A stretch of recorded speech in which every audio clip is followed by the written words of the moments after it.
I think out of everything, she was worried about me. Do you know what I mean? Like, that was her last thought, like...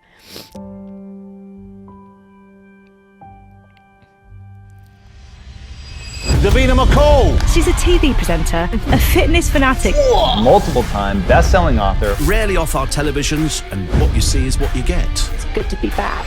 After Big Brother, I thought, what else can I do to get famous? So I was always a bit of a show-off. Mum, you made a mistake. Look how great I am. That's at the back of everything.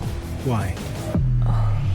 I did coke with my mum at 15. I did it with my sister at 14. You were doing drugs? Yeah, like, all drugs were my problem. I'd left my job, no money, had nothing.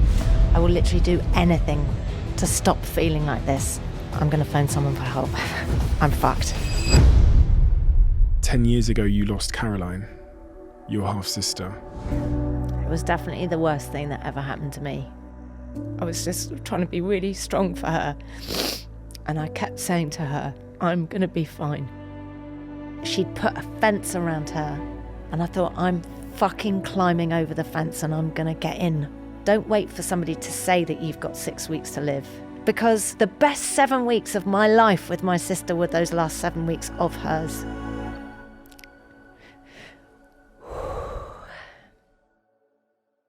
Quick one. At the start of these episodes, I told you that 74% of people who watch this channel frequently haven't yet hit the subscribe button. And I told you that the bigger the channel gets, the better the guests get. And hopefully I've delivered upon that for you. So there's two things I wanted to tell you. The first is, if you've ever enjoyed this channel, could you do me a favor and my team here a favor, which is hit that subscribe button, because it helps this channel more than you know. And as I say, the bigger the channel, the better the guests. But also, we're approaching 1 million subscribers. And when we hit 1 million subscribers, we've been working for many months to do something very big in which you're all invited to. I'll reveal that when we hit 1 million subscribers. Enjoy this episode.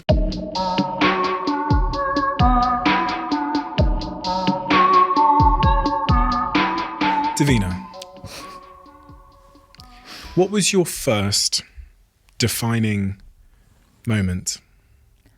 Oh. Definitely realising, the moment I realised my mum wasn't coming back to pick me up.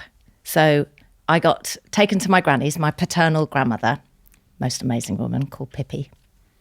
Got taken to her house in the country, which I knew really well. I used to spend quite a lot of time down there with her. And my mum wasn't with my dad, she was with another man. But I didn't kind of question that. They'd split up, but I didn't know that or kind of understand. I don't think in my head I realised what was going on. And she said, I'm going on holiday, and I'll be back. And I was like, okay, great. And I stayed with my granny. And then after a couple of months, I thought, is she coming back? But then I thought I didn't want to. This was such a different time. I'm 55, so this would have been over 50 years ago. It was such a different time that you didn't ask people. Children didn't go, where's mummy gone? Or when's mummy coming back? I knew that I was a guest at my granny's house, but I wasn't. It had all been planned. My granny had been given my custody. My dad was coming down every weekend to be with me. They were sort of sharing custody, but my dad was trying to make money in London and my granny was taking care of me day to day.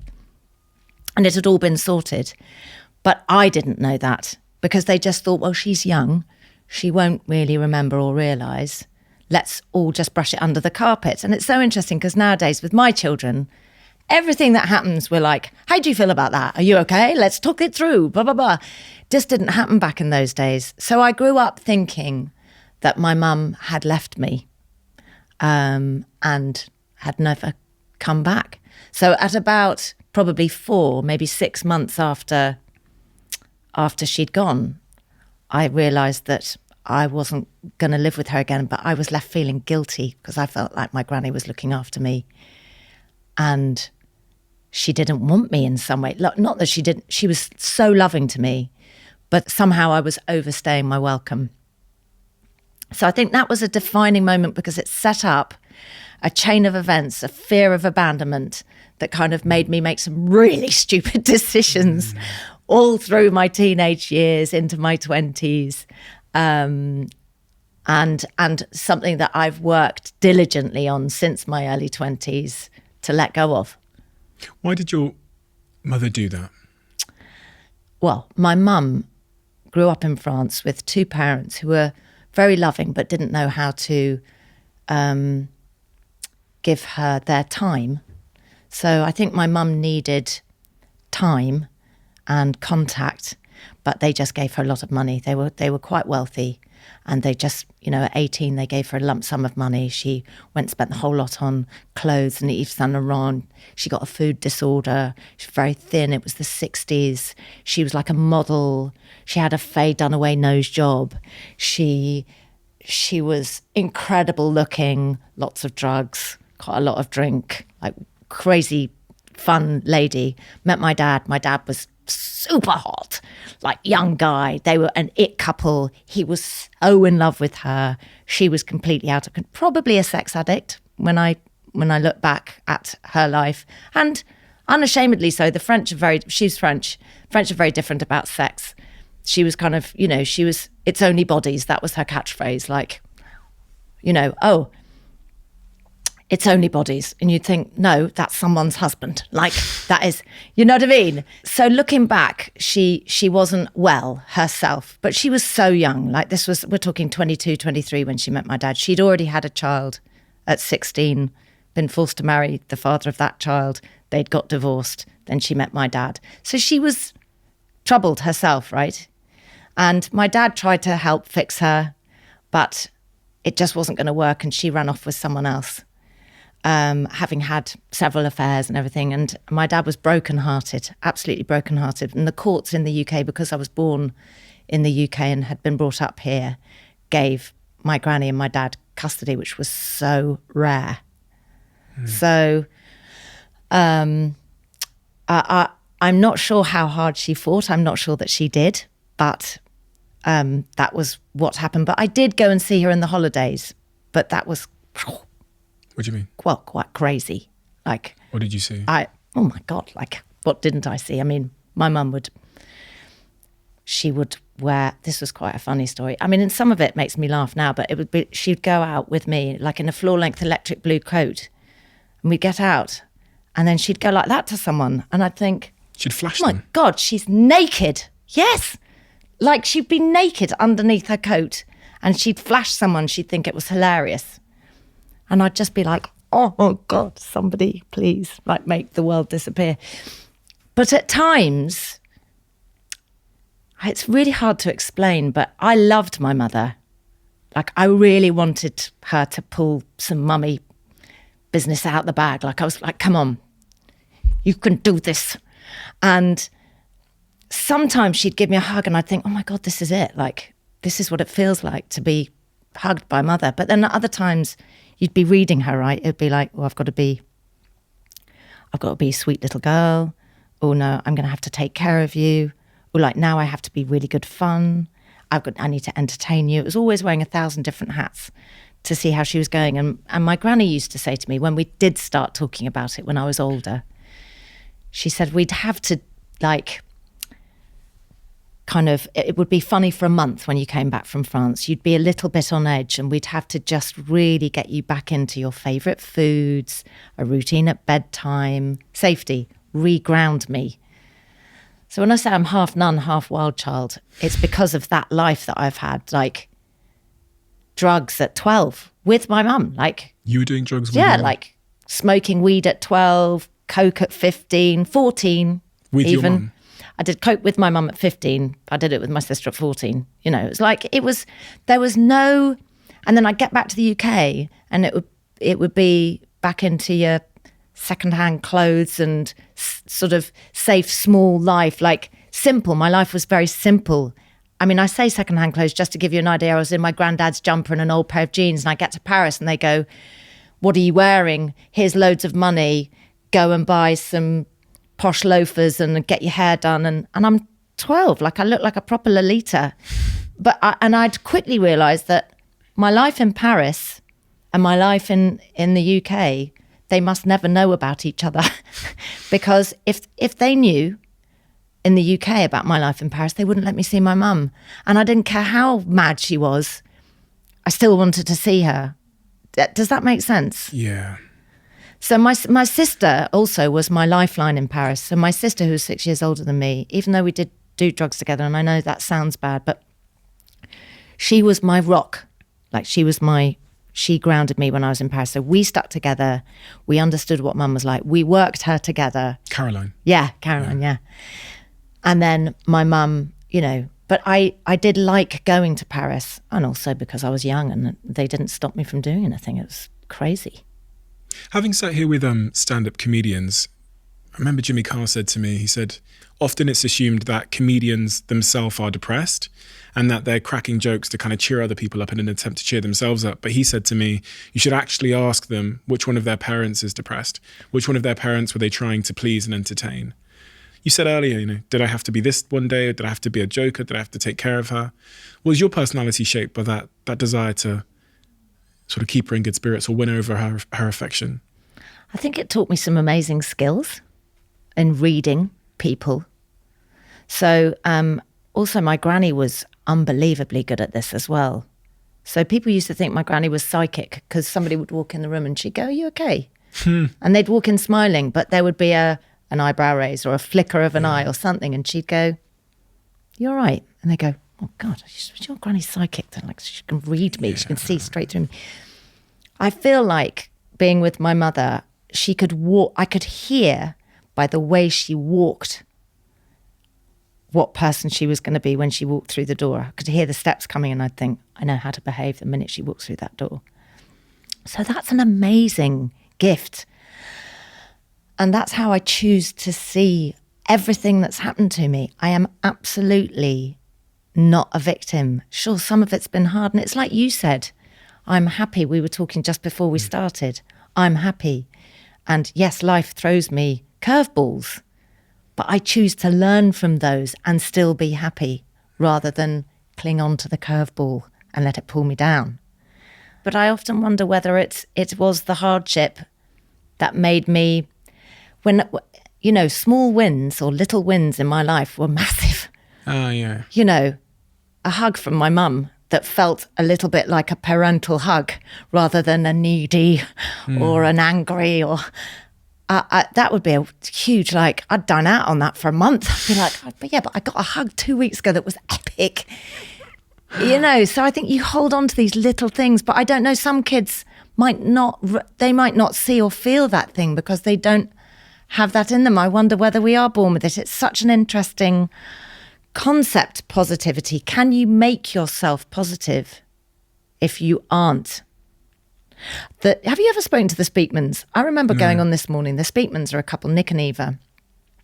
They're on This Morning as kind of psychology experts. They help you train yourself out of patterns of behaviour.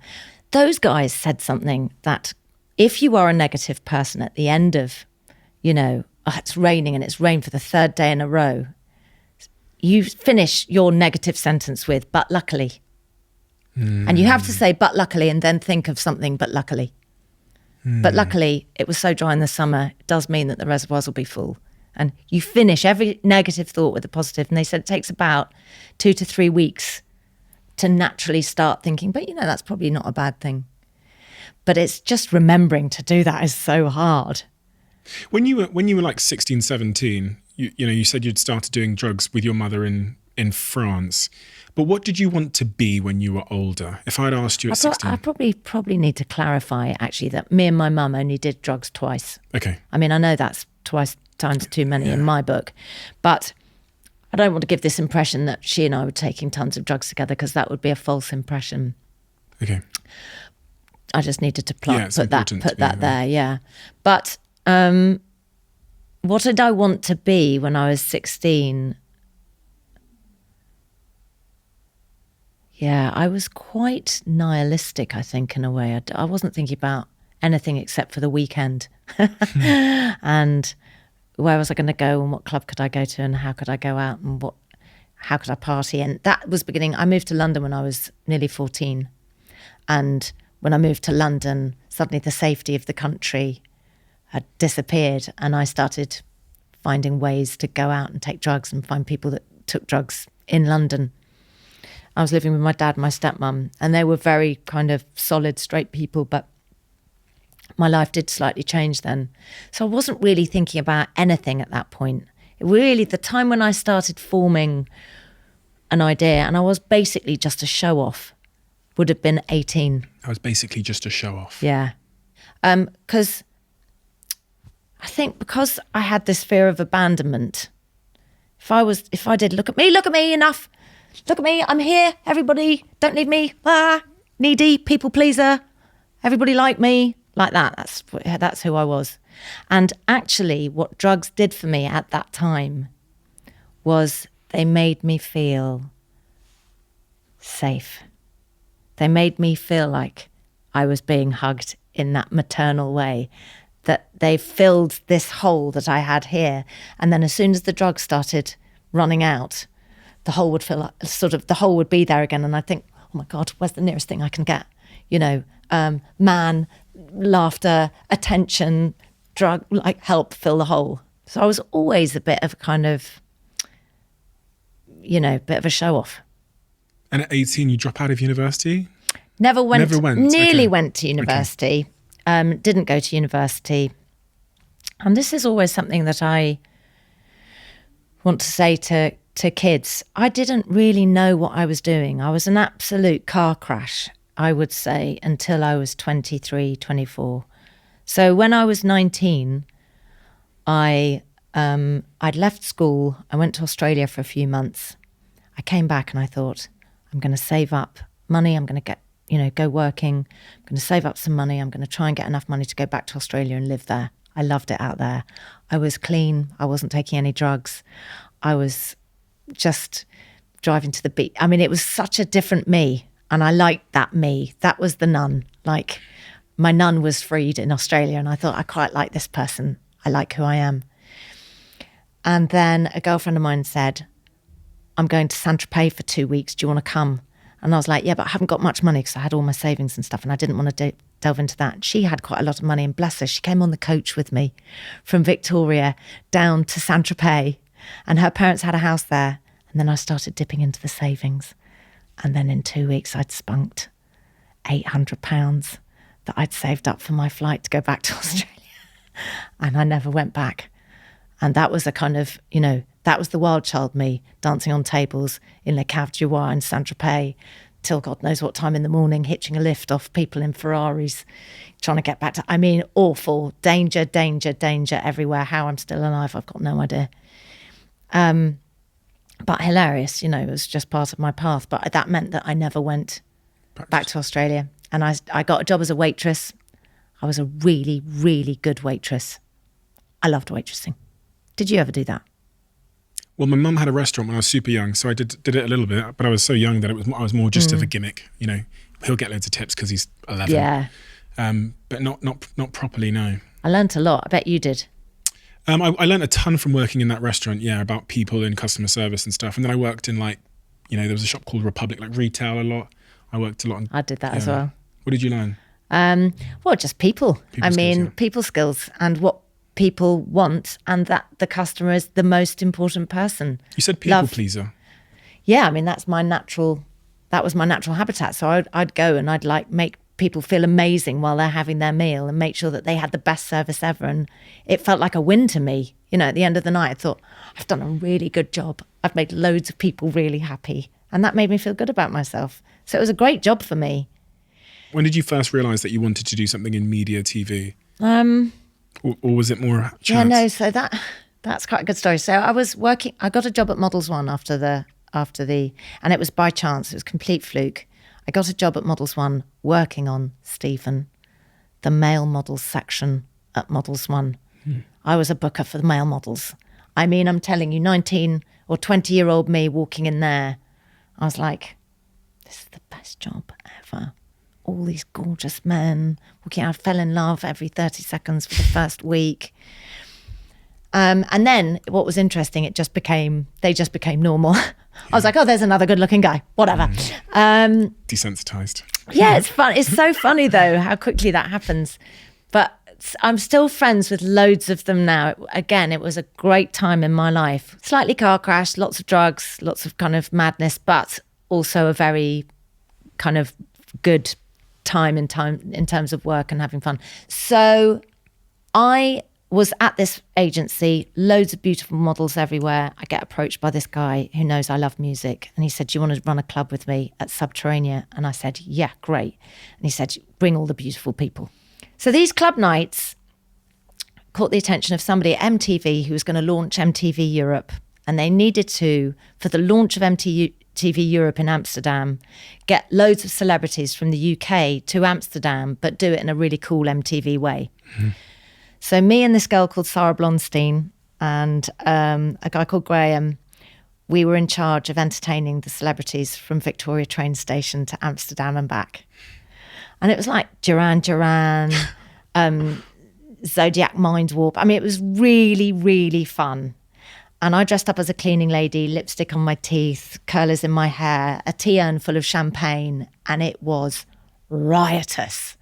And at the end of that night, when we were heading back from Amsterdam on the plane, I thought to myself, I am going to work at MTV. That is the best place. Those are the best people. And while I was there at that night, and this is another defining moment. That night when I'd gone, I said to someone, can I get your number? Because I'd love to kind of look at job prospects at MTV. Would it be all right? And he said, yeah, sure. I had the number and I thought, I'm gonna call this guy.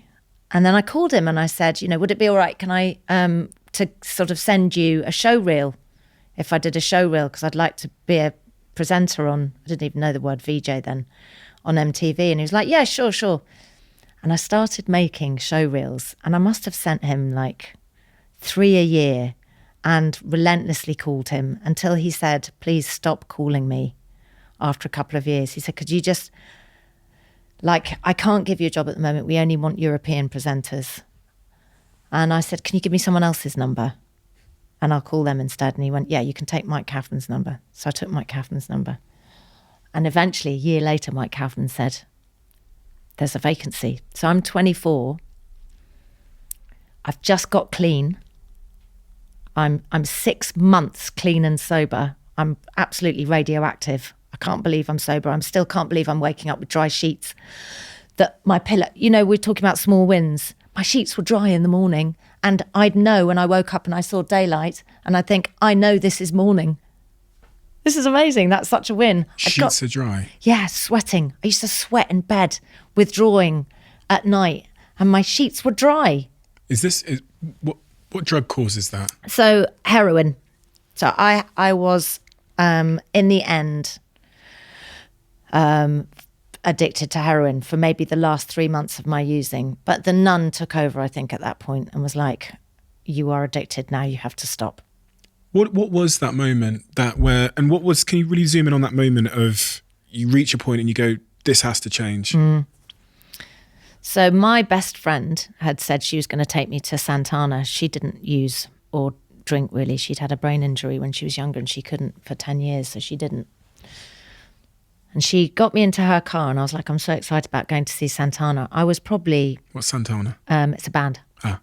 Stephen Bartlett. I know, sorry.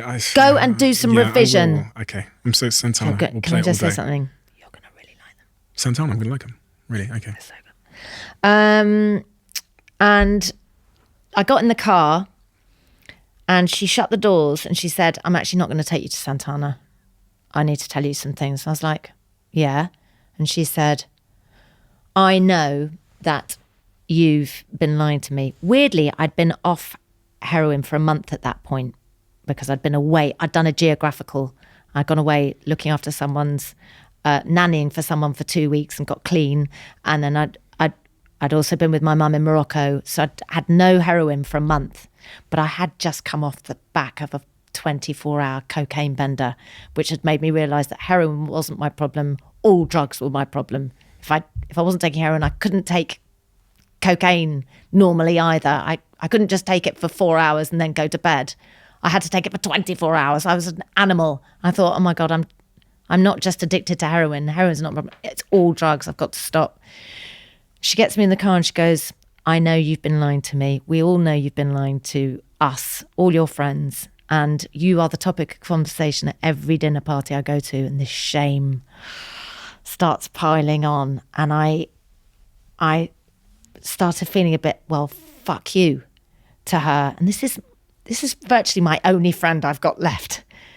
And I do say, well, fuck you. Like, fuck you. I didn't really know what to say because I couldn't really argue with what she was saying. And I said, yeah, well, I didn't want to go and see something really childish. Like I didn't want to go and see Santana anyway. Get out of the car. I'm trying to get out of the car. She slightly shut the doors. It's all eggy, awkward. Slam the door, walk away from her, immediately burst into tears and think I'm not going to turn back round and let her see I'm crying, you know. Get inside, go straight to bed. My parents, you know, I was sleeping on a camp bed in my dad's sort of wardrobe. I'd move out of my boyfriend's home. His fault that I was using, I'd got worse. I'd left my job. I thought that was the thing that was making me use. I'd got worse. I had a car, but no money to put petrol in the car. I had nothing. I was on this camp bed and I would sort of walk into my room, which wasn't really a room, it was a cupboard, sit on the bed, go to sleep. And then an hour later I wake up and I think, I'm going to phone someone for help. I'm fucked. I can't do this anymore. I phoned this woman who I knew was clean. And it was as if she'd been expecting my call. She goes, oh, hi, Davina. And I was like, I was just wondering if you're going to a meeting tomorrow. She's like, yeah, I'm going at 6:00, you know, World's End. Come and meet me there. I was like, oh, yeah, you know, I'm just interested to see what, you know, like what it's like. She says, yeah, great. Come along if you want. She didn't ask me what's going on. She didn't ask, which was exactly right. And the next morning I woke up and I felt so full of shame. And I thought, I'll go and see Sarah. So I went to see Sarah at work at lunchtime. I sobbed. I said, I'm not expecting you to believe me. And I know I'm going to have to prove myself. But I just wanted to let you know I want to change and I want to do something about it. And I'm going to go to a meeting tonight. And I could see a slight sort of, are you really? Like, is this really going to happen? I just thought, I don't know how much more I can tell you, but I really, really mean it. So I went to a meeting that night, just spent the next 2 weeks going to meetings every day. Well, and for 90 days after, just sobbing in every meeting of surrender. I don't care what I have to do. I will literally do anything to stop feeling like this. And NA taught me how to live and how to change and how to heal myself. I owe NA my life, literally. But it also gave me my career. And weirdly, having tried to get a job at MTV while I was using all those years, the time they say, come in for an interview, we're going to finally screen test you after 3 years of trying, I was 6 months clean. And I didn't mess it up. You know, I turned up on time. In fact, I turned up a bit early. That was new for me. I turned up clean and smelling like flowers and with a smile on my face and colour in my cheeks. That was new for me. You said NA taught you how to heal. What did you learn about healing? And what did you learn about why you were addicted to narcotics? Well, I learned about fear of abandonment. I probably hadn't heard that as a phrase. Then I didn't understand. From listening to other people talk about their experiences, sometimes I'd think, oh no, that wasn't quite my experience. I don't think that's why I used. And then I remember hearing someone and thinking, that's exactly me. That hole, and it never fills up. And you're constantly trying to fill it with anything. And then when they said, here is where I'm learning to fill it myself. And I thought, that's what I want. I want to line the hole with something impermeable that means it will fill up and never empty again. And there are steps in Narcotics Anonymous and any 12-step program. And, you know, if you work through these steps, and it is like people would go, oh, it's like a cult, you know, it's really bad. But I did replace my addiction with addiction to Narcotics Anonymous, but I know which addiction I'd rather have. Like, I went all the time, often twice a day, because it was the only place where I felt completely normal. I'd be around other people going, yeah, I felt like that.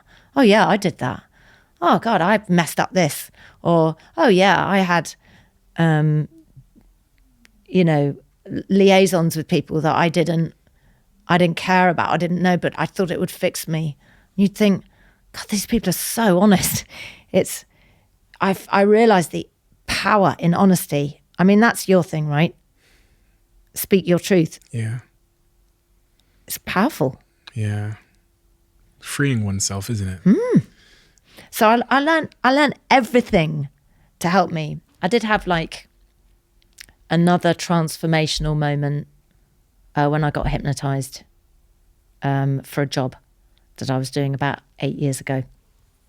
And that was when the impermeable seal went on my fear of abandonment. And it was unexpected because I wasn't going to the hypnotist about that. I was going to the hypnotist about not feeling anxious going in a submarine to 1,000 meters under the sea. Tiny 3-person submarine where you can't stand up and there's no loo, and it takes 40 minutes to get to the surface again. And I thought, I don't get claustrophobia, but I don't want to find out at 1,000 meters under the sea that I am indeed claustrophobic. So I thought I'd better go and get hypnotized just to make sure. And that was, have you ever done hypnotism? No. Oh, man. I mean, if you've got an issue that is something that you've worked on a lot and is hard to let go of.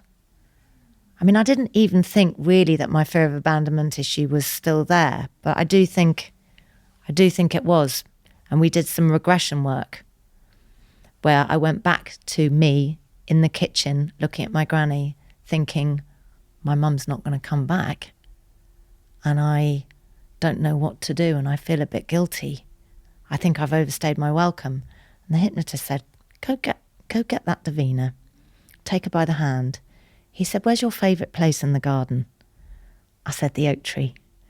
So he said, take her to the oak tree. So I took her over to the oak tree, little me, 4 years old. And he said, okay, sit her down. I sat her down. And he said, you know, comfort. I said, she looks worried. And he said, comfort her. I said, I feel silly. I don't know what to do. It's me. It feels weird. And he said, imagine she was one of your own children. Comfort her as if she was your child. So I put my arm around her and I thought, okay, this is easier. And then her head went on my chest and I was stroking her hair. I said, I don't know what to say. I kept thinking he's looking to me to say something profound and I've got no idea how to do this. And he said, well, why don't you tell her it's all going to be okay? And I really started crying, like really crying. Why? And he said the same thing, what's up? And I said, it's not going to be okay. I take drugs, I make stupid decisions, I put myself in danger. It's bad. And he went, but look at you now. And it was like, oh my God, look at me now. I'm great. And it was like everything went, you know, all the cogs and the wheels in my brain all went click. I am going to be okay. And I looked at her and I got like her head in my hands and I was like, you are going to be okay. Your life is going to be amazing and it will be full of, you know, ups and downs, but you are going to be okay. And he said, you can take her back. Let's take her back. So I went back to the kitchen and I put her down in the seat and she's smiling at me. And then he says, we can leave now. But he said, before we leave, I want you to just turn around and look at her one last time and tell me what she looks like. I said, she looks happy. And he said, great. And then he brought me round. I was like bawling. Like, this is amazing. What's happened? What's just happened? And he said, we've planted a seed. And he said, let's just wait and see what happens there. He said, this this was basically to stop you feeling like you're going to be abandoned at the bottom of the sea. But actually, I think maybe we've done something bigger here. It might be kind of amazing what happens. And a couple of things happened after that where I said, actually, it's not okay to treat me like that. I would never have said that before because I was worried you'd abandon me. If I stood up to you and said, not okay, I'd think, oh, you might not like me anymore. It was very important that everybody liked me. And suddenly I was like, actually, I can stand up for myself in a non-aggressive way and not actually mind if you like me or not because I'm doing it for me. Oh my God, it was mega. And I feel like from that moment, I've been a different person in all of my decisions, in my outlook on life. It's been mega. So your career then in TV, one of the things I read is that it was heavily fueled, and we kind of talked about this before we started recording, by your desire to be famous. Yes. I mean, the first MTV thing, so I'd wanted to be a singer, another desire to be famous. I wasn't good enough. I was like, I would be an amazing backing vocalist. My nickname at home is the harmonizer. I can't listen to a track without harmonizing to it. I absolutely have to. Gets annoying at some point though, doesn't it? Yeah, because all my kids are like, oh my God. In the car, I'm always like, and, like they're going, oh my God, like stop. If I could have turned my family into the Von Trapps, and I really tried, or made them all do choir, I all had to kind of do singing lessons, they just weren't buying it at all. And I'm so upset about that. But if I could have had the Von Trapps, that would have been my dream. Anyway, failed singer. What else can I do to get famous? All of this, obviously, Mum, look at me. You made a mistake. Look how great I am. That's at the back of everything, right? And I mean, for example, when I was 15 or 16 and I did quite well in my O-levels. They were O-levels back then. Yeah. That's how old I am. And I called up my mum to tell her I'd done quite well in my O-levels. She was really angry because she felt like I was just trying to show her up, or that, don't think that she was drunk. She took it badly. She was like, felt that it was me trying to say that she wasn't good enough, or that she'd done something, and I was so confused by that, that I thought, I'm going to show you, like, I'm going to make you want to. Anyway, my aim was I want to get my own show on MTV. That's what I want. And I got my own show on MTV, and I presented the first show, and I went up to the dressing room afterwards, and I cried and I cried and I cried, and I couldn't figure out why I was crying. And I called my sponsor, which is something you have in Narcotics Anonymous, who's there to help you decipher yourself. And she said, right, we picked it apart. And I said, it hasn't fixed the hole. It didn't make me think, oh, my mum's going to want me back. And then to top it all off, my mum did call me and say she'd seen it, because you could see it in France because it was European. And she said, what, I think you should stop pulling the faces. You pull these faces. And I was like, that was not the desired effect. I did not want you to think that. I wanted you to think, wow, you're amazing, And so it was a really heavy moment. And then I thought, wow, I need to warn everybody, being famous, you got to do it for the right reasons. I did it for the wrong reasons. And now I'm here and I've got this job and I'm on the wheel and I don't know how to, I can't get off. I didn't want to get off. I mean, I was enjoying my job. Don't get me wrong, working at MTV were some of the greatest years of my life. But actually, it probably is lives. I've lived about 10 different lives in my lifetime, and MTV was one of them. But I think that realization that the thing that I'd been aiming for, that I thought was going to fix me and it didn't, was like, again, the end of something and the start of another phase of my life. Okay, well, you're going to have to find it inside somehow. And that hole you referred to, is that hole filled now? Filled. Yeah. I mean, 100% filled. I've never been so happy. Like I can't even. I sat. Oh, do you know, it was really funny because I said to my boyfriend this morning, I said, I'm going to do this thing with Stephen Bartlett this morning. And he was like, oh my God. I said, I am not going to cry. I'm like, I haven't done Piers Morgan specifically for this reason, because I was like, I am not going to sit and do. But it's weird because it's the thing, I could talk about my pain till the cows come home and not feel a thing, because it's so far removed from me. And it was a long time ago. And I've processed and processed and processed it. But feeling happy, like, is so alien. Like 100%, like joyous.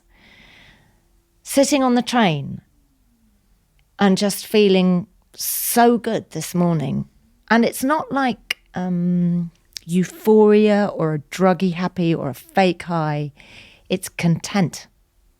Oh my God, it's like I cannot quite believe it. And I don't, you know, I've been walking forwards, but I don't know how I got here. Just walked forwards, you know, but settling down. I feel like I've grounded in a way that I've never had before. And, you know, I think it's so important to talk about this stuff, because at 55, if you'd have said to 30-year-old me, what's life going to look like when you're 55? I'm going to say, really sad. I probably won't be doing TV anymore. It won't want me. And I'll be really boring. And I won't be having fun anymore. And so, and I think, oh my God, I couldn't be more wrong. Like, I've got to go and tell everybody, quick. Tell everyone it's going to be okay. Stephen, it's going to be okay. I've never heard someone say to me that their feelings of happiness make them emotional. Oh, when I think about it, well, because I'm grateful. And I think because, you know, we were talking about what makes you a positive person. I think it's because you think it's been a roller coaster, right? It's for you. It's been a roller coaster. But like, it's not about the Lambo or the house or the mansion. It's about this.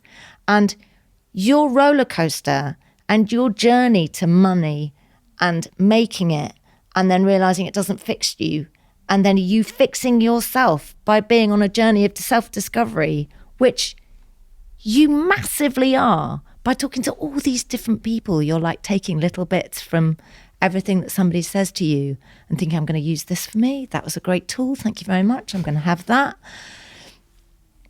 It's like you are healing yourself. This is your NA meeting.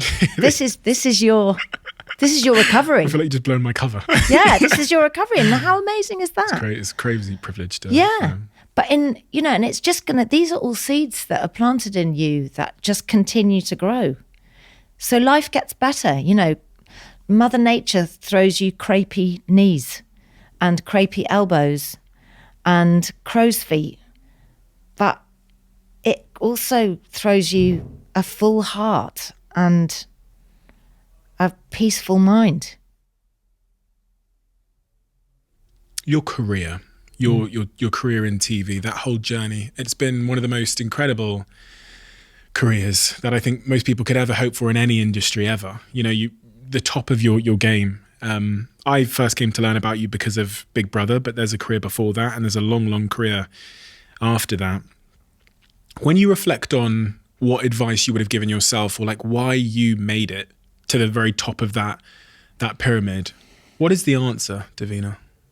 I mean, this is another thing that I marvel at every day, because I've been many times in my career where I've thought, this is it. It was interesting. After Big Brother finished, I contacted a friend of mine who was like a techie person. And I'd had this thought, like after Big Brother, I thought, who am I? And where am I going to go? And it could all end. And as the person that was providing the roof and the food on the table, it was on, like me, I had to think of my next step. What was I going to do? I'm not sure how long television's going to last. I mean, it's still going, which is amazing for me. But I thought I need to get into technology and the internet, and I need to go online. And I came up with an idea I thought about it in terms of an exhibition centre, but you could put that online where you would have everything from money advice, personal advice, mental advice, kids advice. And I went and talked to a few people about it, and for whatever reason, it didn't happen. But it wasn't meant to happen. I tried to get it off the ground for like 2 or 3 years. I tried to make it a TV program. I tried to make it an exhibition. I tried to make it an online thing. And you know, when you're swimming against the tide with an idea, and at some point you've just got to take your hands off the steering wheel and go, like, that wasn't meant to happen. But then I got offered Long Lost Family. Now, Long Lost Family, I've been filming that program now for 13 years. Wow. It makes me feel so good, that show. And I've helped so many people on it, which has been so wonderful to be part of that moment in their life where they learn something that's been an itch that they couldn't scratch for years and years, and we can provide that scratch. So I always think, well, just start walking in that direction and something else will come along, but never just sit down and wait. You know, I've never sat down and thought, oh, I'm just gonna stay here and wait for something to happen to me. I've got no embarrassment or shame about emailing a TV company or a head of a TV company and going, have you thought about this? What about this? Can I present that if it happens? Can I do this? I'm literally begging ITV to let me present Midlife Love Island. I could fill a villa in Love Island with middle-aged people with the best backstories you have ever heard in your life. They've lived a life. They're widows. They're people who have been through horrific divorces. They are people who have split up with somebody and decided they want to try going out with somebody the same sex as them. They're like interesting people. I'd watch that show. That's really interesting. Yeah, and I was like, I need to present it, please. What are they saying about They that? said, oh, we're looking at something else that's quite similar. We might consider you for that. Well, if I hadn't sent them that email in the first place, they wouldn't have thought about me for the other show, maybe. You got to make opportunities happen. They never just come to you. Keep walking. I'm always talking to my kids, just keep walking. Something will come. Kind of build the foundations and just keep walking. And as you're walking, you're laying more and more path. Don't sit and wait for the path to be laid, because it'll never come to you. There's this word manifestation you've used in this conversation. What role and what does that mean to you? You know, you're talking there about proactively like attacking the day. I almost liken it to the analogy I've given before is when you get in your car in the morning, you set the sat nav, which is the manifestation, but then you've got to drive. If you just do one, if you just drive, you're going to get lost. If you just set the sat nav, you're going to be in your garage all day. You have to do both together. You've talked about how you attack, like send the email, make the phone call, pester the person at MTV. But then what role does like the manifestation play in all of that? It's interesting because you said it's all very well putting it in the sat nav is the manifestation, but then you've got to drive the car. Yeah. But in my mind, I see that if you know where you're going, your car self-drives. Like you almost are always walking in the direction because you can see it. I know that at some point I will do this. Interesting. So I've sent this email to this woman and I've just told you about it because this was a manifestation. It's triggered my memory that I've told this. I'm going to send a follow-up email today. Now, is my car self-driving? It kind of is, like, because I've been telling you about a manifestation because I had it in the first place. You've just reminded me, I'm going to send the email. That for me is the difference though, because there's so many people, and we all know them, that have sofa ideas. They'll turn to you while they're watching, I got this idea for this TV show. Sometimes they're really good, right? Fantastic. But it doesn't matter because they don't have the next bit, which is, I'm going to get up and send an email. And like you've just said, I'm going to send another one. That for me is turning the key in the ignition. Yes, maybe, yeah. There's a lot of people that are going, sat nav, Tom, this is where I want to go someday. And then they just relax back into the chair in the car and nothing happens. And then there's some people I meet, tends to be the people that sit here with me, that took that weird kind of nothing to lose first step. And you go, that was rude. Or you go, oh, really? You just like showed up there? Or you just begged them on email? And those are the people that I tend to sit here with.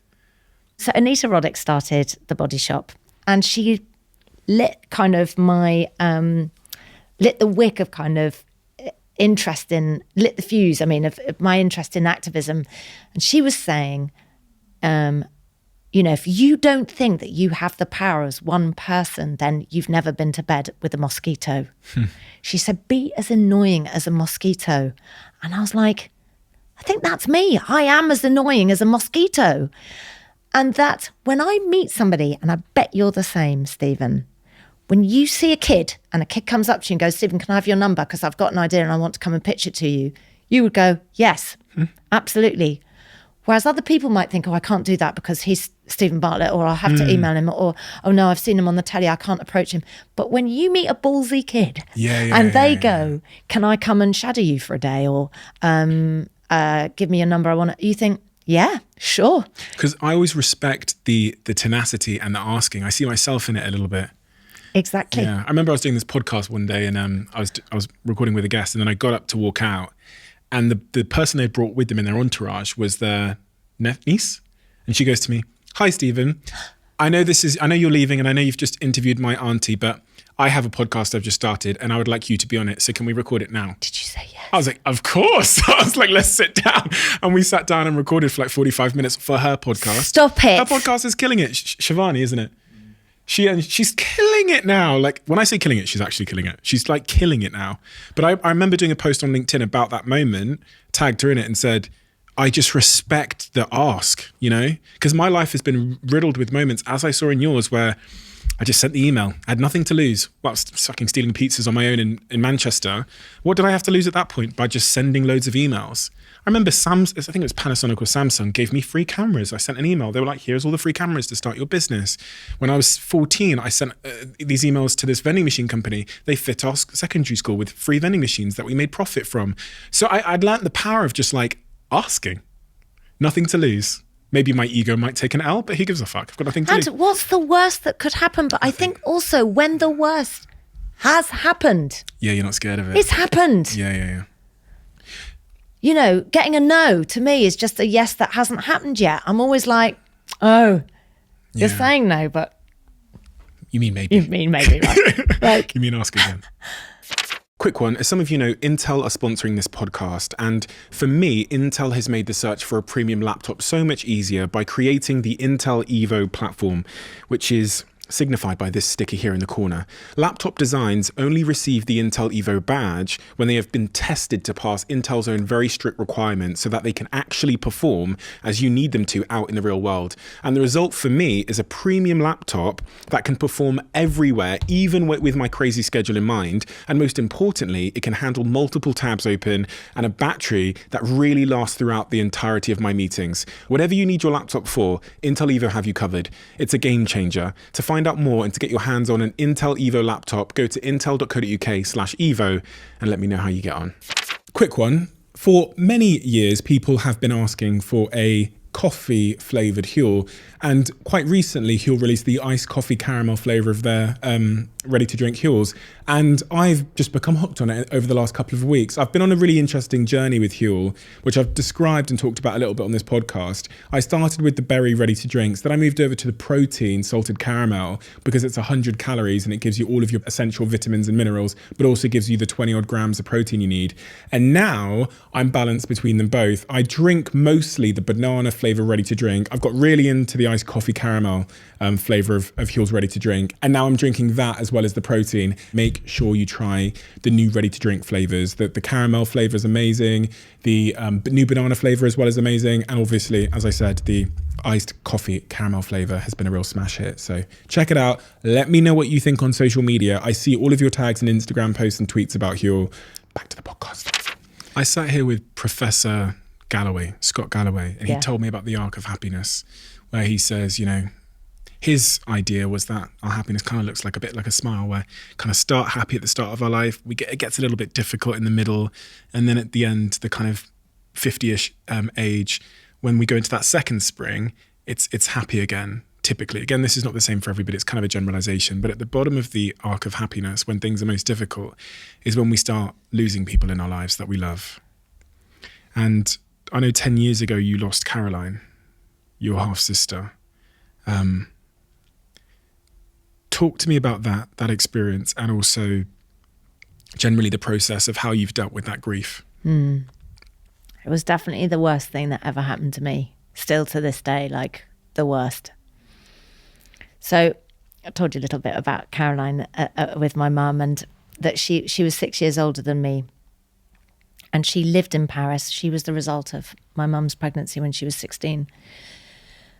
And she endured a lot, well, a lifetime with our mum. And that was very hard on her. And she was left with many hang-ups from that. She used to find it hard to be completely honest all the time. So she'd tell big exaggerations about things or make up stories. But this is because she'd had to lie to cover for my mum her entire life. Not all the time, but just she'd make her life a bit more exciting by telling untruths. And I don't want to do her a disservice in her death, because we talked about this when she was alive. And I go, is that a porky? And she'd start laughing. She'd go, well, it did happen, but this didn't happen, you know. But it was to try and... I understood her, and she understood me and all my defects of character. And she knew exactly why I did things. And she was an insular person, quite an insular person. And her favourite thing would be to go... She lived with me always. We had 6 dark years when we didn't live together. But she lived with me when I had a 2-bed flat in Hammersmith. And we were very funny together. Like, I just understood everything about her, and she understood all my idiosyncrasies, and I got all of hers. And so her favourite thing in the evening, you know, I love socialising. I'm a people person. I like going out. I am touch.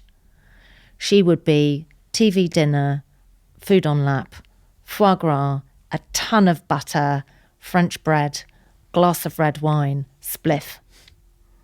If I would say to her, do you want to come for a walk around the garden? She was French, fully French, so her mum and her dad were French. And I'd say, do you want to come for a walk around the garden? She'd go, no. You know, exercise, not her thing. Absolutely hilarious person.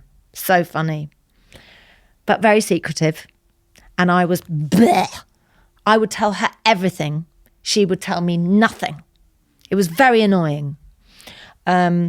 I would walk around naked in front of her all the time. I go, come, I'd phone her out. I go, Caroline, come and talk to me while I have a bath. I mean, I was so annoying.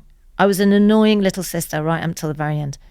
So she'd come over to the house, and she'd sit on the floor, and I go, like, talk to me, tell me everything, what's happened at work, blah, blah, blah. And then I'd share something, or I'd talk about a problem, and she'd help me iron it out. She was amazing, so good to talk to, so kind of wise, always a bit painfully honest with me. Yeah, but you know you're overstepping the mark, or you know you shouldn't be doing this. She was the only person that could do that with me. But because she was so secretive, things were going a bit awry. So she just had her 50th birthday, and she sort of walked into a door once. A door was half open, and she kind of walked into it. I was like, didn't you see that? I thought, she's been smoking too much spliff, you know. And then she was sitting at the table, and she was talking to me, and she had a glass in her her left hand. It was her left hand. She had a glass in her left hand. And as she was talking to me, I was watching the glass. Her left hand was tipping further and further over to the side, and I was watching the glass, and the water was just about, and I went, Caroline, your hand. And she went, oh, but she had to look at it to tip it back up. And I was thinking, that's very weird. And she became a bit clumsy. And I thought, too much weed or menopause or something. She became a bit forgetful. She kept going, oh, menopause, I can't remember what's going on. She had a sore back, and she'd fallen over. We'd been in the garden, and she'd fallen over. And she kept going, you know, when I fell over, my back's like still not right. She used to cane the Advil. I mean, she was terrible with like painkillers. She used to take sleeping pills. You know, she'd slightly medicate herself, weed, sleeping pills, Advil, like all the time. I just thought she's on another planet. But it got to the point where I thought something is up, and I'd invited her to come to France with us for half term. She always came on holiday with us, and she said no. which was very unlike her. And I was like, are you sure? She went, I just want to stay here. I'm so tired. I just feel like I've got a flu coming on. I was like, okay. I got back. She'd had flu all week. She'd been in bed all week. I was like, whoa, Caroline, like, I think maybe you should go see someone. She said, no, I think I'm coming out of it. Then the next morning, someone had been walking past her window and they said, Davina, I think you should come. I can hear Caroline shouting for help. So I got the key, opened the door. She'd been on the floor all night. She was in her pajamas. She'd soiled herself. She couldn't move. She was paralysed down half her body. And I was like, it's a stroke. Quick, call the ambulance. The quicker we can get her seen, the better. The rat car comes, the stroke expert. He walks in. He goes, I don't think this is a stroke. I was like, but it must be a stroke because half her body's gone. Like, this is what happens in a stroke. They get her in an ambulance. I'm now a bit worried. I'm thinking, if this isn't a stroke, what is going on? But I was just trying to be strong for her. Just go, it's going to be fine. We're going to get you to hospital and they're going to get it sorted. It's probably, bit of menopause, bit of whatever. Maybe you're smoking too much. We get her to the hospital. Test after test after test. And I was thinking, brain scan, I understand. And then they said, we'd like to do a chest x-ray. And I was thinking, why are you doing a chest x-ray if it's clearly neurological? Off she goes for the chest x-ray. And then about an hour later, we get a doctor come in and he goes, we've got something to tell you. And we're both thinking, yeah, we're in A&E, right? And he goes, yeah, you have primary lung cancer in both lungs and you have 2 brain tumours. It's metastasised to your brain. And the pain in your back is where your lung cancer is then going into your bone. So you probably have bone cancer as well. I was like, that can't be right. And she went, lung cancer. And then she looked at me and she went, it's all my fault. I went, it's not your fault. Like, it's not your fault you've got lung cancer. And you could see her just going tick, tick, tick, smoking all those years, smoking the weed. And I was like, stop. We need to think, like, what are we going to do? Like, okay, what are we going to do? In the meantime, I just said, I'm just going to go and call my mum and dad. I'm just going to go and call them and just let them know what's happening. And I called them. I couldn't breathe. I was like in the corridor going, I think I'm going to have like some kind of attack. Like I can't process it. I don't understand what's happening. That I think they're telling me, because they hadn't said the word die, I think they're telling me Caroline's dying. Like she's got so much cancer that she's dying. I said, I'll keep you posted. I go freshen up my face. There was a nurse there that I've seen a couple of times since when I've taken my kids into A&E, and I always give her a bit of a special hug because she came up to me in the corridor and she was like, are you okay? And I was like, I'm not okay. She was like, what's going on? And I said, well, my sister's got this and this. And she was like, I'm really sorry. She just gave me a hug and that was it. And then she went, but I've never forgotten it, that hug. I needed touch. I needed someone to... I went back in, kind of tried to dry off my eyes or what have you. And we just sat there in silence, really. And then lots of people came in and were looking at her.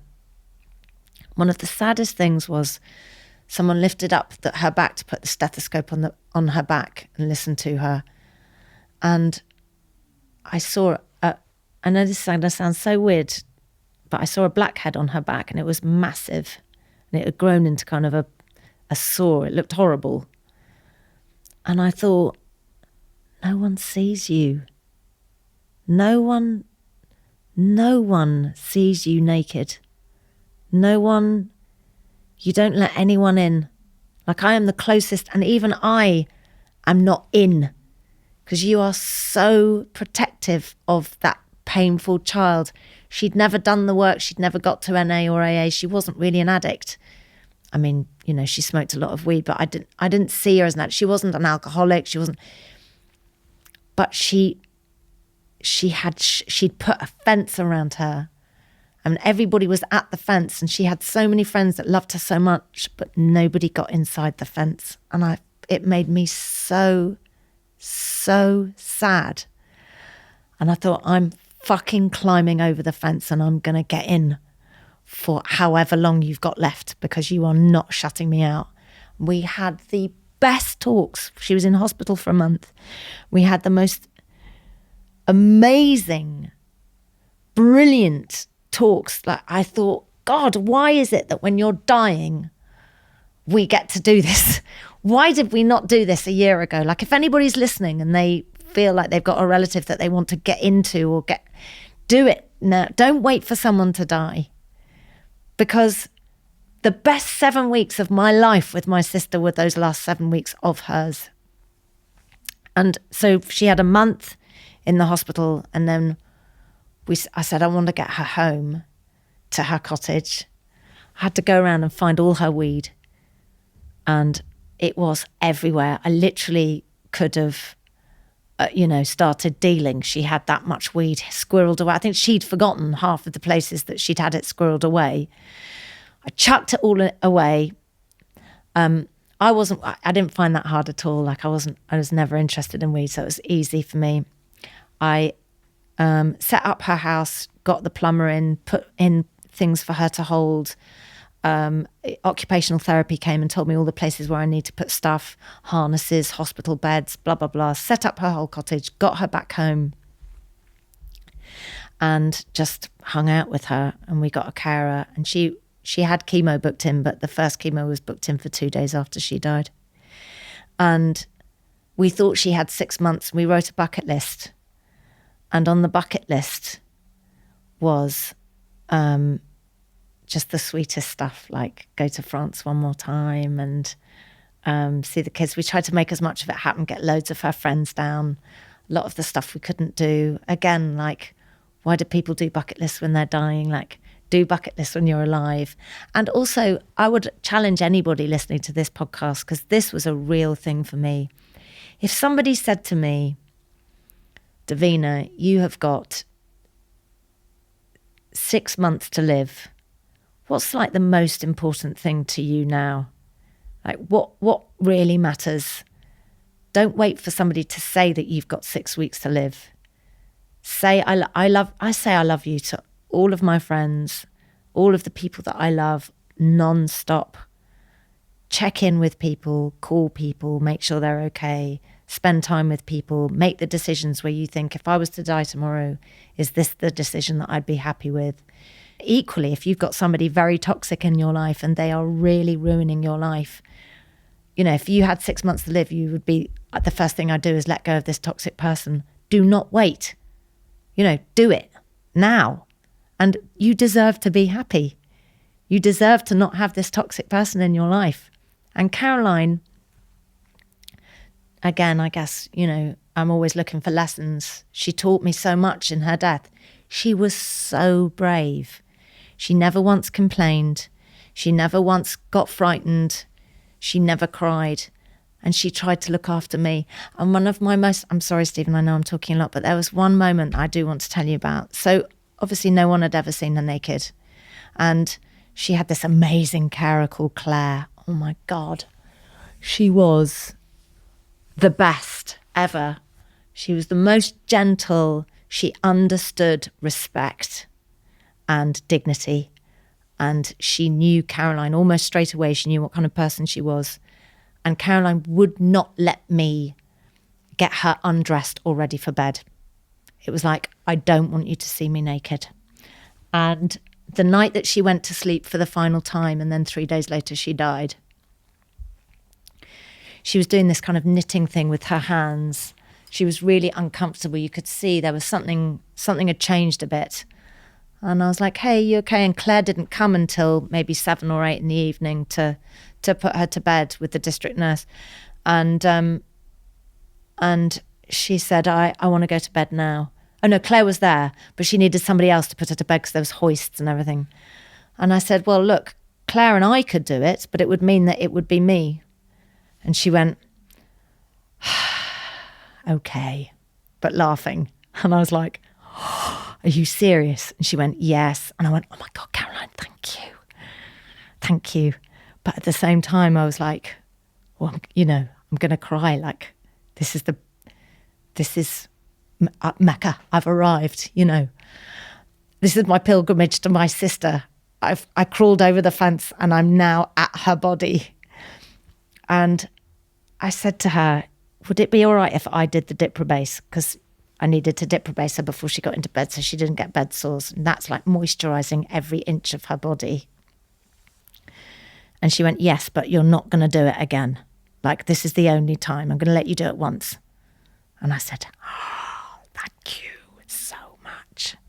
And I got to, she had the softest skin. I'm very furry. My sister had no hair, like at all. She was bald as a coot. And her arms and stuff were so soft. I got the diprobase and I was like, oh my God, Caroline, your arms are so soft. And she was laughing away. She's going, oh my God, you are ridiculous. I was going, this is amazing. And I got to cream her whole body. And it felt like she'd given that to me. And it was hideous for her. And even when she was dying, she gave me a bit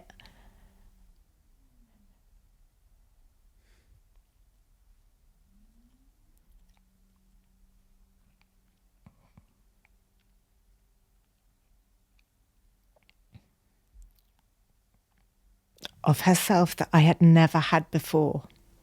And it was so nice. And she went to sleep that night. And actually in the middle of the night then they came and they gave her a bit more morphine. They said, okay, she was really distressed. She was calling me mummy and holding onto my hand. She'd never been like that before.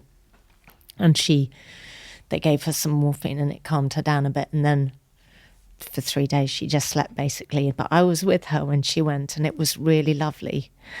And I kept talking to her the whole time because they say your hearing is the last thing that goes. And I just wanted her to know I wasn't crying. I was just trying to be really strong for her. And I kept saying to her, I'm going to be fine. Because I think out of everything, she was worried about me. Do you know what I mean? Like, that was her last thought. Like, are you going to be all right? Because she knew how much of a backbone she was for me. That's what I meant about it being a reciprocal agreement. Like, it wasn't just me taking care of her. She was taking care of me. And it was a reciprocal agreement. And she wanted to make sure that I was going to be all right. And I kept going, I'm going to be fine. And I talked out all the time. But in the last 5 years, so I had a huge grieving thing 7 years after she died. I went like all summer. She died on the 1st of August. And all summer I couldn't shake off this cloud. And somebody online, interestingly, had said often 7 years after someone's died, it's like a bang. And I was like, this is what's happening to me. 7 years. It's like so painful again. But since then, you know, and me being in a good place, I keep telling her, I keep going, oh man, like I wish you were here, like so I could show you how great it is. She'd be living with me now and, you know, she'd be so happy, we'd be good. I imagine myself, I always thought that I'd be wheeling her around. I always imagined she'd probably get emphysema and she'd have an oxygen tank. And I'd tell her that. I'd go, if you carry on doing that, you're going to get blooming. I said, but I'm happy to wheel you around. I am. We'll go and live by the seaside somewhere and you and me can be a couple of old grannies and I'll take care of you. But I never thought she'd die at 50. But she was a great person. And, but her passing, my dad, you know, when he died, he had Alzheimer's and it was expected. We knew it was coming. We'd spent 10 years preparing for it. It was still horrific, but he was 78. And I knew he'd lived an amazing life, but I still felt my sister had so much more to give, you know.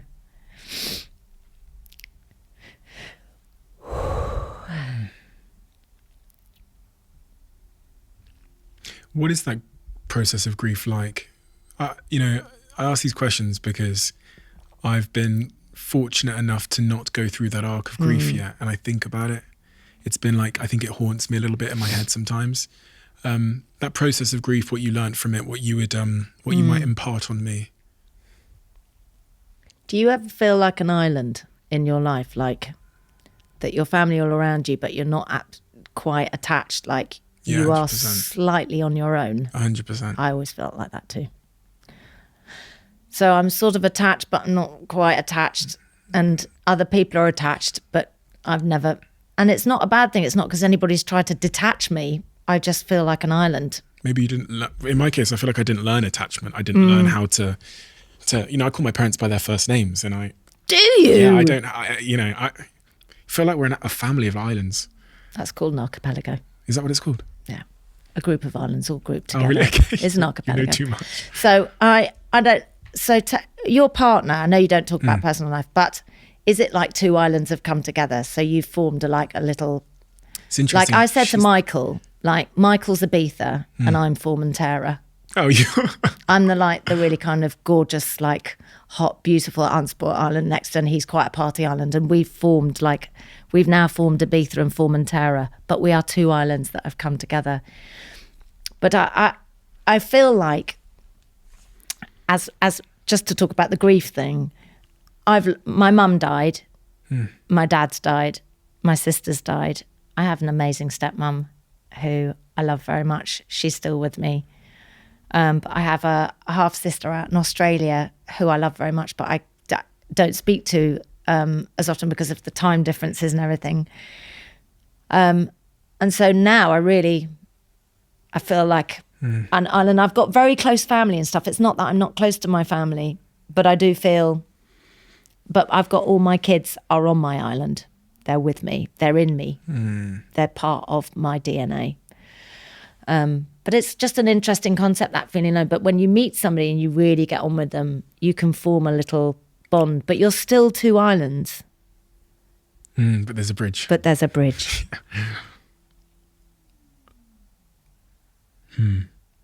Funnily enough, my girlfriend is the opposite, which is funny because I sat here with a relationship matchmaking expert, and he talked about these three different types of attachment that we have. One of them is like evasive. I think that's what he said, where you're kind of trying to avoid the prospect of connection. You self-sabotage. You're always trying to kind of run away from commitment. The middle one was nervous, where you're always very nervous about attachment, and that makes you needy. And then the third one, he said, was, I'm going to paraphrase, basically a stable. We all know those people. All of their parents are together still. They have, their parents seem to be best friends and work together. They end up being like best friends with their partner. They seem to have no problems. And he says it's a risk when two aversives get together. It's also a risk when an aversive and a nervous get together, because you have someone who, in my case, is trying to run. You have a girlfriend who wants attention and quality time, and I'm trying to run, and she's trying to. He said you have to both together get to becoming a stable together, and I thought that was interesting because she has helped me to become stable. I don't run away, emotionally open, affectionate, but we managed to get there together. And maybe that's the bridge. Maybe when you feel, does any of that resonate with you? Yeah, totally. Yeah. I mean, I think I'm in a stable for sure. Yeah. Were you always a stable attachment type in relationships? No, because I had the fear of abandonment. Yeah. But then this I feel like this hypnotist kind of transformed me to be able to form healthy friendships, changed my whole outlook, I think, on relationships. You wrote a book, it's here in front of me, called Menopausing. Why? Why did you want to write a book on it? Writing books is a lot of effort. Yeah.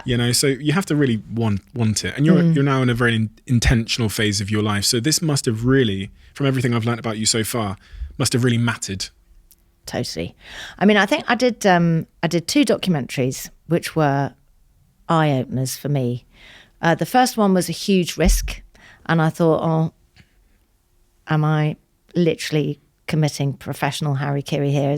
Is my entire career going to implode now that I am banging the menopause drum and telling everybody that I'm menopausal? Because I'd hidden it for so long. I thought, is this going to be a bad thing or a good thing? I had no idea. But my life was heading in this direction where I'd been talking to doctors and learning things, and I thought, I've got a platform And I don't understand when it's something that happens to every single woman. It's not even like it happens to some women. It happens to every single woman and some trans men. And we know nothing about it. This is a crime to womanhood.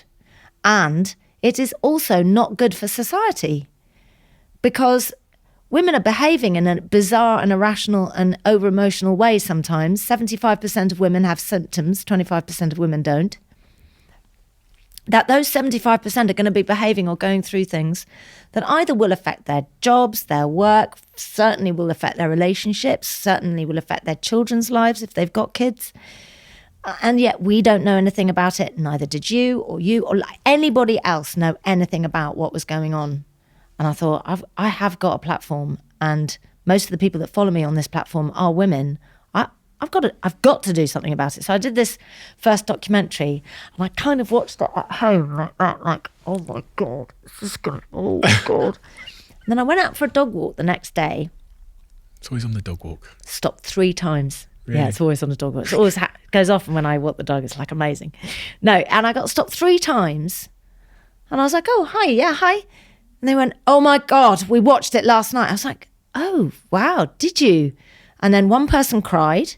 Another was a guy that stopped me and said, oh, I watched it with my wife. And then we called my wife's sister, because my wife's sister's definitely, she's been like lost for so long, and it's so good. And I thought, God, I think this is going to be great. I think this is going to really help people. This could be seriously good.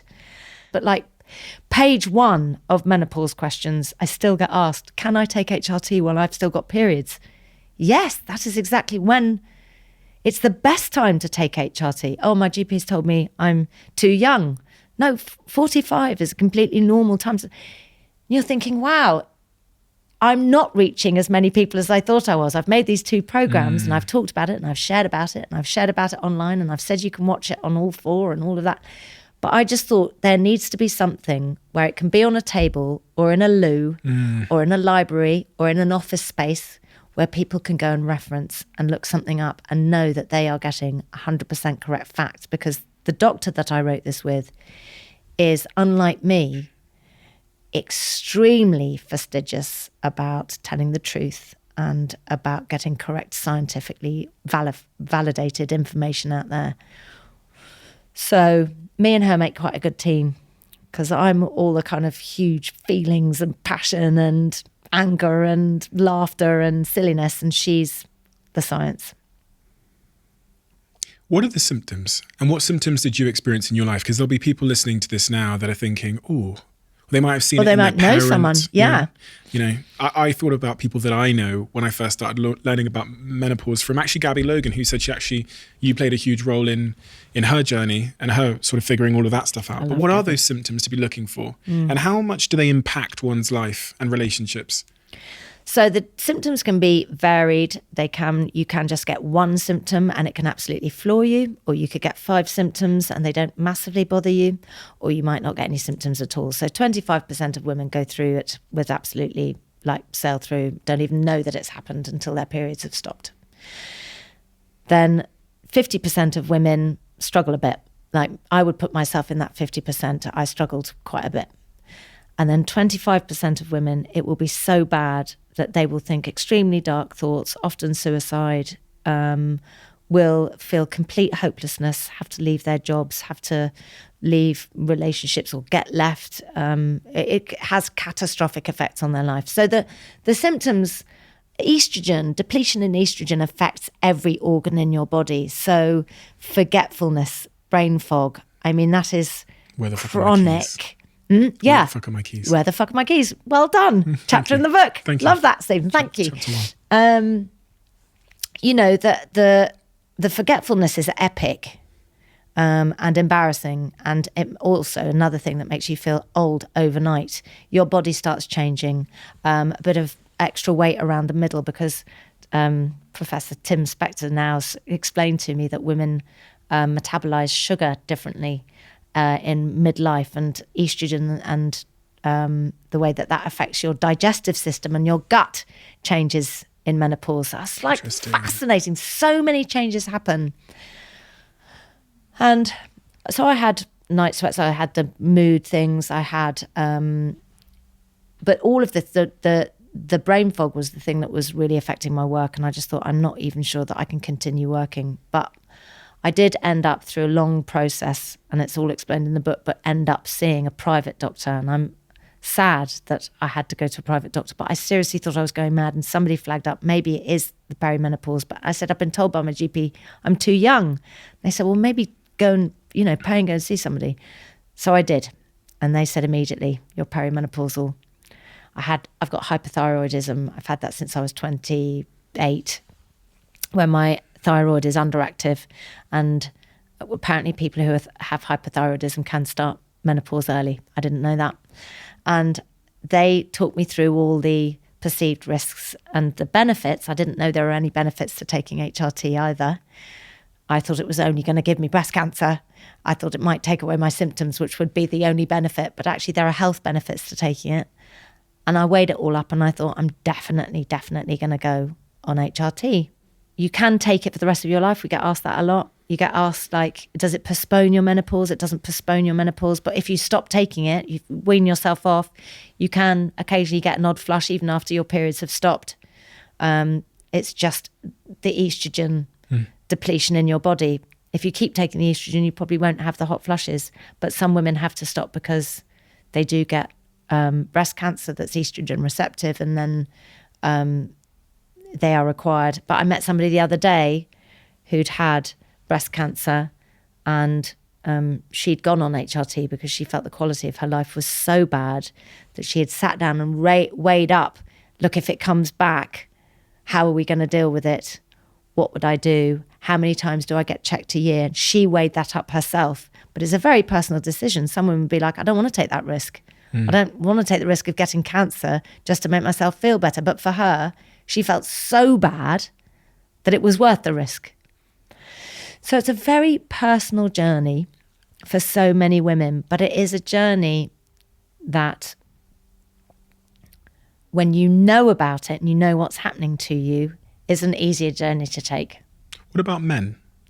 You talk about men in the book. Yeah, so they're like really important. I'm going to tell you a story about a guy the other day. He sent me a tweet and he said, I got your book. And I went to the living room door and I opened the living room door, I chucked in the book and I ran away. And it made me laugh when I read it. And I thought, oh, banter, hilarious. Oh, as he ran in there, chucked it at his wife. Yeah. Like, I'm terrified. And then I thought, actually, do you know what? I'm going to send you a direct message. So I messaged him because he was following me. So I messaged him privately. I said, are you okay? And he went, it's actually quite hard. Like, I don't know what to do.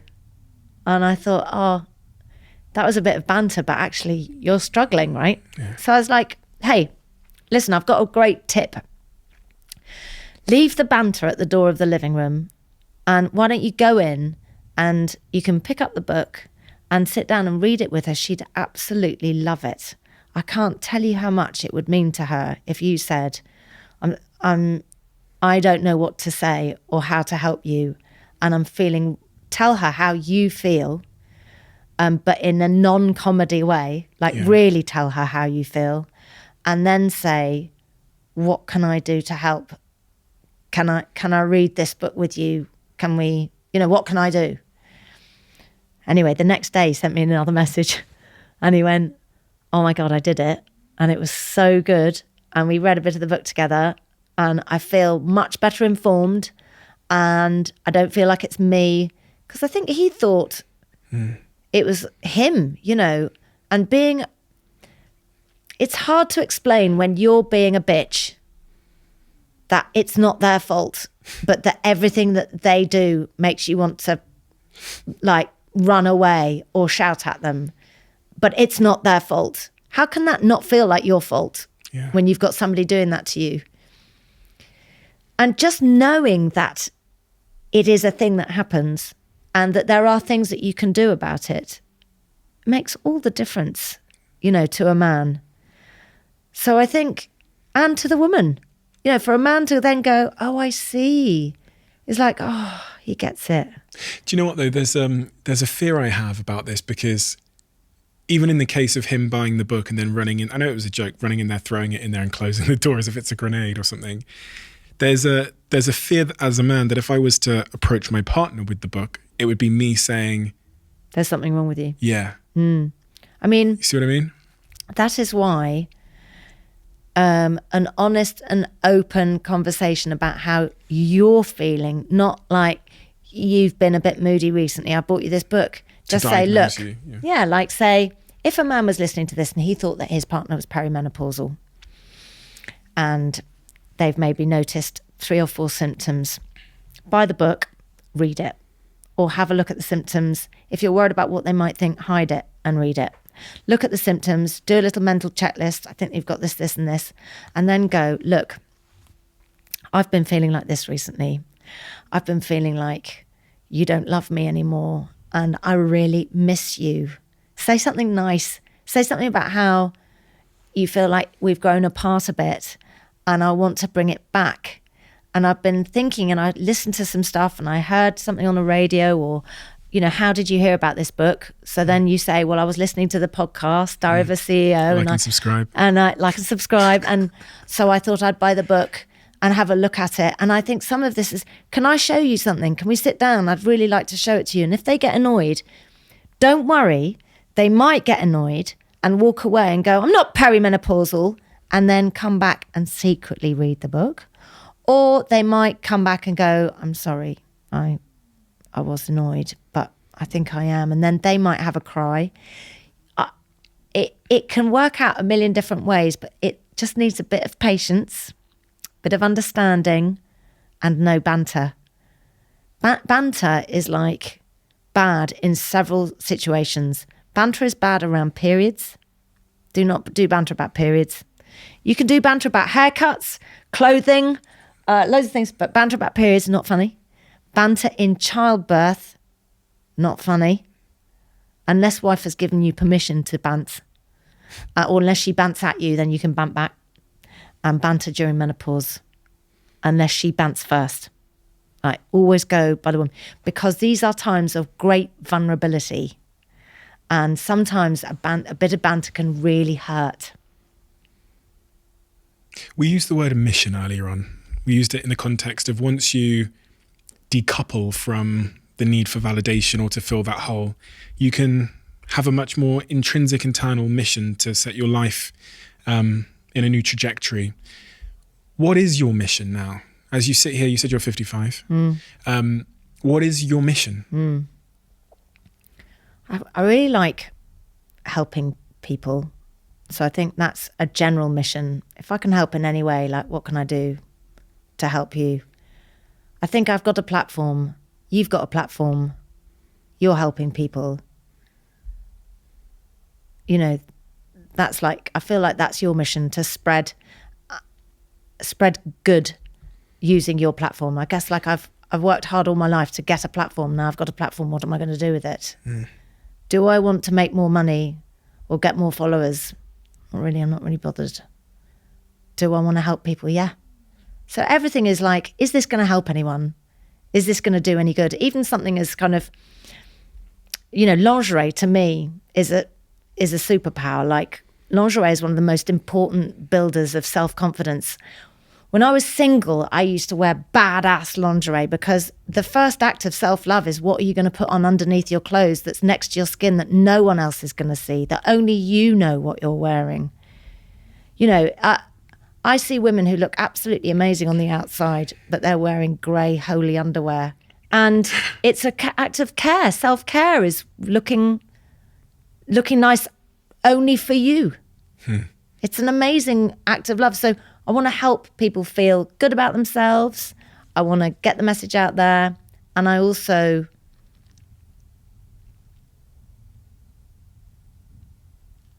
what do I want to do? Yeah, so I just think that is my mission. I'm always thinking about jobs, like, because of my sister, I was thinking about a TV program I'd love to do called Legacy. Because my sister was a beautiful person and I never think she felt it. But my God, her funeral was amazing and she was loved so much. And I kept thinking, why aren't you here oh my God, you'd love this. You had no idea how much you were loved, what a huge impact you had on so many people's lives. I thought, wouldn't it be great to do a sort of This Is Your Life type TV program where you bring all the people together, but for somebody that is life limited, somebody who has a year left, and you do their funeral before they die. Have a living wake for them. Wow. Yeah, it's horrific but great at the same time. And if you found somebody that was willing, I would love that.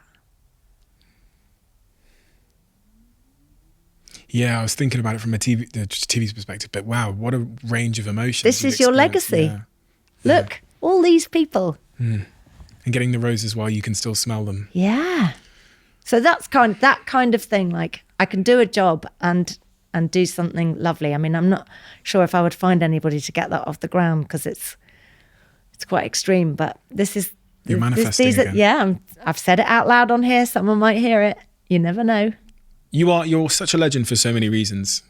You have a real talent, which I didn't realize until I'd really met you here, having watched you on TV, but there's just something really quite electric and wonderful about you. But that's probably why you were so successful on TV in the public domain, because there's this electricity to you. I don't know if anyone's ever told you that before. This real, just like brilliant, engaging electricity. So it's been an incredible honor to meet you. I've learned so much. I felt the full range of emotions. Your podcast is fantastic, which you do with Michael, Making the Cut. Yeah. Can I tell you something funny? Please. On Apple Podcast, Michael, my partner, is called Michael Douglas. And they've got a picture of actual Michael Douglas with me. And I keep thinking Catherine Zeta-Jones is going to come over and lamp me. Go, are you doing something with my husband? I go, no, they've got the wrong picture up there. I've written to Apple so many times. I've gone, yeah, I have. No, you I haven't. keep writing to Apple Podcasts going, mate, please swap Michael Douglas's photo for my Michael Douglas. I'm going to get into trouble with Catherine, okay? But it's a fantastic podcast. You sit there with your partner and you talk about life. Recommend things. So we recommended, in fact, the specific episode, and we were recommending your podcast in general, but the specific one was the Jimmy Carr one, he was such an interesting... Mind-blowing. Right, like mind-blowing. Yeah. Yeah. I saw that. I think I DM'd you after. Yeah, you did. I remember You did. If it was straight after that. No, it was after that. It was after you'd done a story about it as well. And yeah. So thank you for that. We all freaked out a little bit because you're such a legend. You're like a national treasure. That we were like, oh my God, Davina McCall is listening.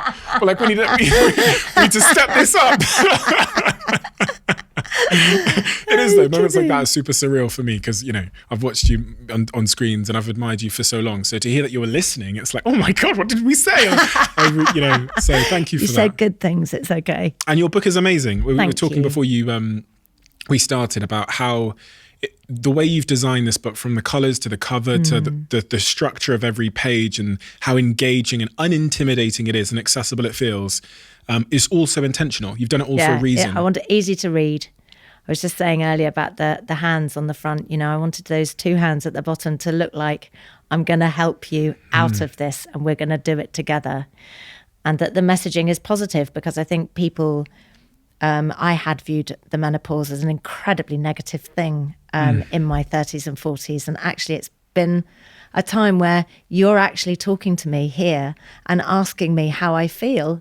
And I'm saying happy. Yeah. I mean, this is what menopausing has done for me. I feel so happy.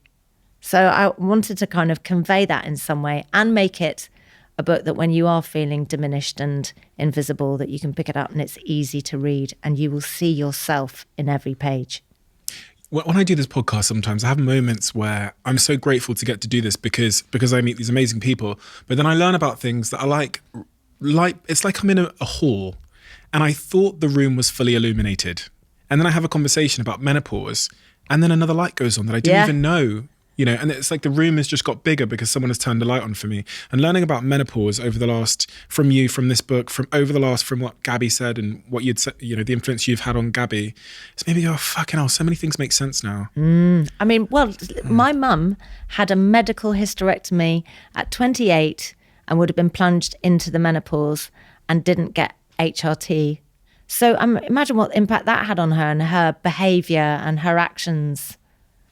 I've forgiven my mum a little bit for some, I mean, not all of it, but I've let go of it.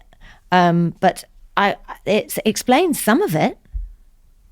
I actually did want to talk to you about that situation of forgiveness with your mother, because many people can relate to having someone in your life that you fight to change. You try your best and, you know, because they're your mum. And at some point, sometimes we have to say, listen, we've done more than we can possibly do, to the point that we're actually hurting ourselves now. And we have to kind of cut ties, is a bit of a drastic way of saying it, but we have to kind of start protecting ourselves. Did that happen in your situation at some point? So with my mum, she was an alcoholic. I then got into recovery, and then came the thing of, how long do I go along with my mum being an alcoholic without saying, you're an alcoholic and you need to do something about it because it's getting really bad.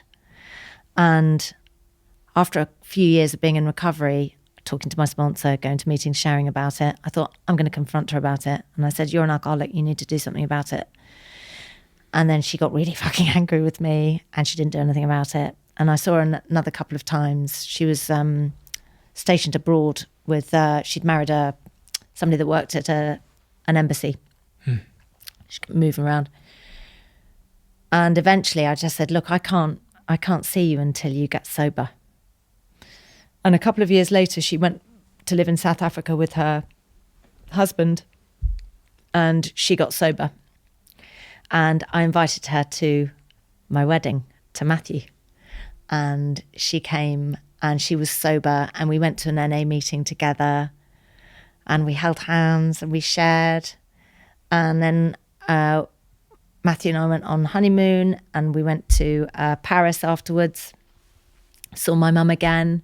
It's kind of like amazing. Like it was kind of as I had hoped it would always be. It was like a miracle. And then 6 months later, on my birthday, on the 16th of October, just in case you want to send me a card next year.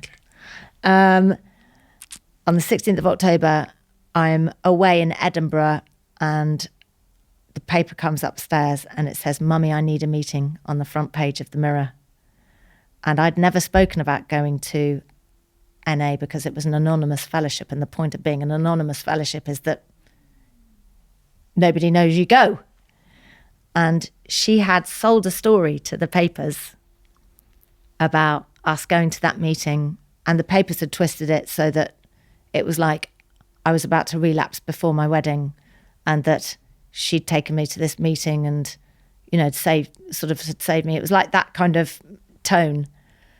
And then inside, because I'm like you, I've never printed pictures of my children ever. I've never even posted a picture of them on Facebook, not even on my private Facebook page ever. There's never been a picture of my kids anywhere. Now that my kids are 19 and 21, the older ones, they can choose.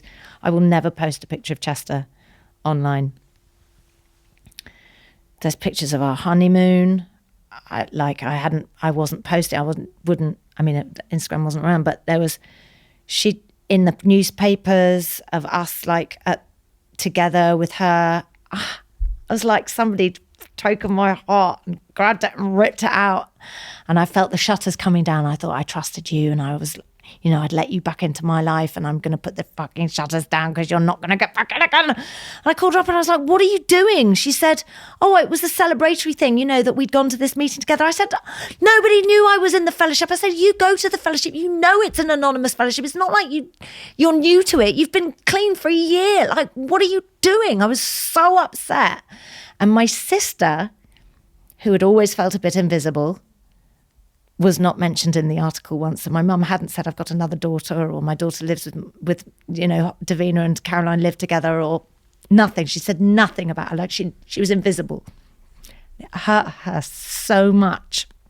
She never spoke to my mum again, ever, from that moment. She was going to go over and see her in South Africa. They had a plane ticket booked and everything, and then she realised she'd probably bought the ticket with the money that she got, because my mum didn't have any money. I was giving her money for medicines and things like that. They didn't have much money. And then I carried on giving them the money, because I thought, who do I want to be when I die, or when she dies? I want to have been the person that I respect. So I thought, I'm not going to pull the money and not give her meds. So I kept giving her the money. And then every now and again, she'd kind of reach back in. I'd think, oh my God, this is different. Then she'd do something else. So another story would come out. Or every time I kind of reached out, another story would come out. And in the end, I found out she was dying of cancer in South Africa. And I lay in bed in England one night and Matthew was asleep, and I put my hands out on top of the bed with my palms facing upwards. And I closed my eyes and I imagined shoots of light of forgiveness coming out of the palms of my hand, going across the world to South Africa, to Pretoria where she lived, and straight into her heart in the hospital. And I just kept saying, I forgive you for everything. I just totally fucking forgive you. I don't care anymore. I forgive you. Go in peace. And then me, my sister and my husband and our kids all went away for a wedding in America. And my sister and I got the news when we were together that she'd gone. And I looked at her and I said, she's gone. And she was like, wow. And then we both had a little cry. And then Caroline looked at me and she went, I feel relieved. And I said, so do I. Is that terrible? She went, I don't know. And I said, God, it's, please don't let, and I said to her quietly then, please don't let me be a person that dies and anybody ever feels relieved about. Don't let me ever live that life. And Caroline said, me either. And Caroline definitely didn't. We were fucking broken when she died. So she achieved that. And I hope that when I go, I don't ever leave anybody feeling happy that I've gone. Gosh. Well, I'm not happy, but Relieved, yeah. But when she died, she freed me up to remember funny times as well as all of, when she was alive, I could only remember the bad and what I was missing. And when she died, I was able to remember her being hilarious and arresting people drunk as a citizen's arrest, or things that were just funny. Did you go to her funeral? No. And again, will I regret it? No.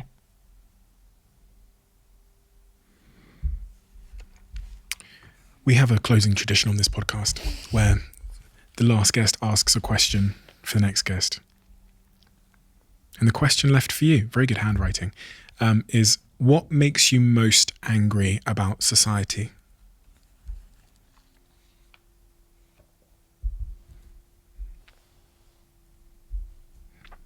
Cancel culture. Oh, have you been on the receiving end of it? Yeah. When? I wrote a tweet about Sarah Everard's death when it was getting really nasty online about men. Yeah. And I said that that abduction and death from abduction is very rare, and we don't need to completely panic about that situation.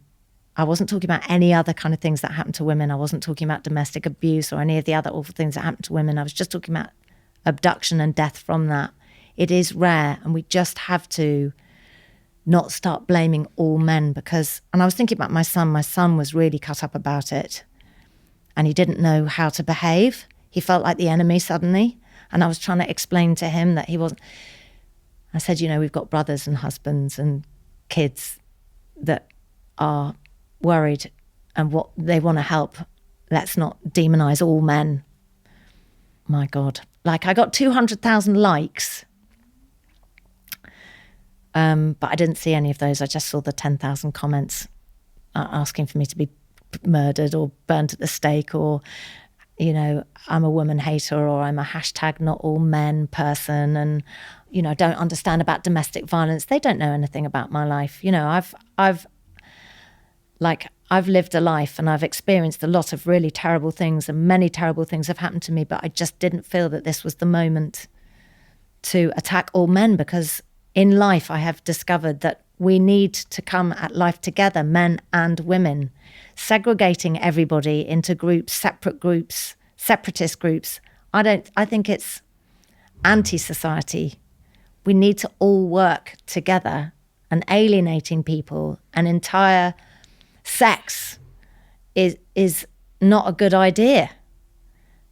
You know, like you need to have our back and we need to have your back. I know lots of men that really changed their behaviour after hearing about how frightened women are in the streets, and you know, like if they're walking towards a woman, just go, it's okay, or cross over the road to walk on the other side, and maybe they didn't do that before. That's a good thing. Like, we need to commend that rather than, well, you know, if we weren't frightened of you in the first place, you wouldn't have to do that. It's you guys. You know, I just think there's got to be a more open conversation. Anyway, cancel culture. So it's only happened to me once. I didn't take it down. I went to bed for a weekend, and I was ashamed and frightened to go shopping in my local supermarket. I didn't want to go out in town because I felt like everybody'd read it and hated me. And then I read quite a few articles afterwards where they were saying, no, completely understand where she was coming from. She was right. And I was thinking, oh, right. And so I kept the comment up there because I do stand by it.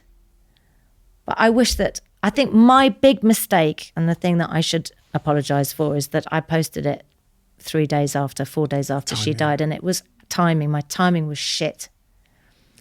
And it was way too soon. And I did, again, out of something that was really bad, a bad experience for me, I did learn something from it, and I won't do that again. But I think cancelling somebody doesn't let somebody learn something, and ruining someone's life, which happens a lot. Somebody's whole career gets finished. You're never letting them learn the lesson. You got to let them learn the lesson, come back, and give them the space to say, I could have done it differently, and I've learned something. Yeah. So I think it's a sad thing, that. And also it means that often in the public domain, I won't say something that I think or believe in because I'm really frightened I'm going to get cancelled for it. And it might be something quite mundane or small or topic, but I think, well, best avoid that. I don't know how we change that. There is some people in our society who just don't give a fuck. You change that by stopping social media. Because for the 10,000 people that are verbalising how much they hate it, 200,000 liked it. Yeah. So they agree.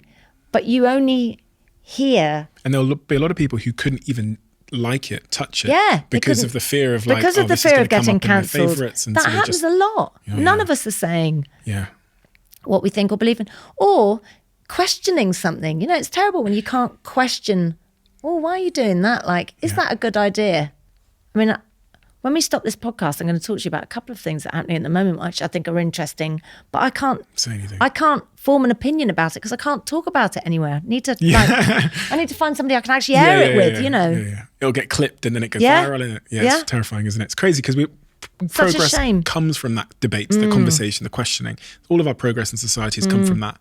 A conversation, brave conversations with ideas that at their time were maybe denied or not believed in. But because of conversation and progress, because of the fearless nature of some people in our society, whether it's Martin Luther King or, you know, the suffragettes, whatever, things changed. And we can't do that anymore with the nature of the world. So how are things going to change? There are some amongst us, the brave ones, who seemingly don't give a fuck, and they are taking all the arrows as they go up the hill. We've got to it makes you ask questions about yourself. Yeah. But you can think of those people. I'm just wondering, like, at what point, at what age am I going? Because I've got a feeling I'm going to get to an age where I'm going to go, fuck it. I feel like J.K. Rowling just kind of went for it at one point. Yeah, but I feel like that is another story altogether. I was just about to enter into it and I thought, nope. Yeah. Don't want to get cancelled. Yeah, okay. Well, we'll finish there. I want to thank you so much again. It's a real honour to meet you and have a conversation with you. And I hope we do this again sometime because I feel like we've got so much more to talk about. Yeah, God, me too. Yeah, well, we won't be cancelled. Thanks for having me. I've really enjoyed it. And thanks for letting me in to a bit of your life as well. It's been nice. Not at all. It's been a huge honour, and it's been a rare enriching conversation because of your energy, but also because of your wisdom. So thank you. Oh.